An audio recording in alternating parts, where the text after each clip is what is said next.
You can now visit some of the historical mansions of past Philippine presidents. Malacanang has converted these sites into museums as part of what it calls Malacanang Heritage Tours. This is part of First Lady Liza Marcos's program to rehabilitate and turn these sites into attractions.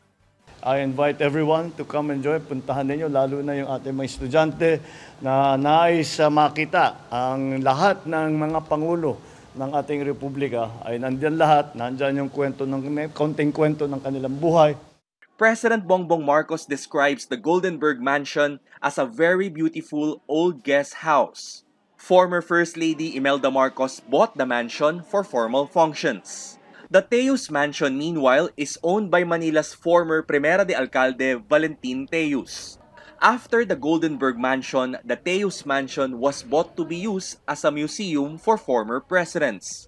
The rooms in the lower floor exhibits their accomplishments and even gives a peek on their personal lives. The Bahay Ugnayan, which was previously the Presidential Complaint Center, is now a museum for President Marcos.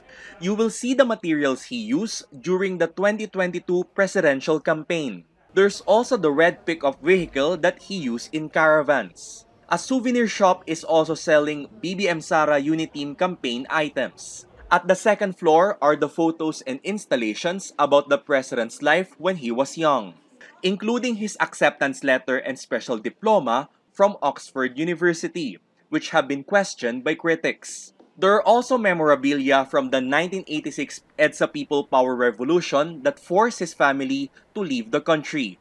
You can also see the voluminous documents he used for his electoral protests against former Vice President Leni Robredo. Come and visit it. I think it's very educational, definitely. It's free, by the way. We don't charge an entrance fee, so come on and come all. And I think that you will find it very, very interesting. The Malacanang Heritage Tours are open Tuesdays to Sundays, 9 a.m. to 4 p.m.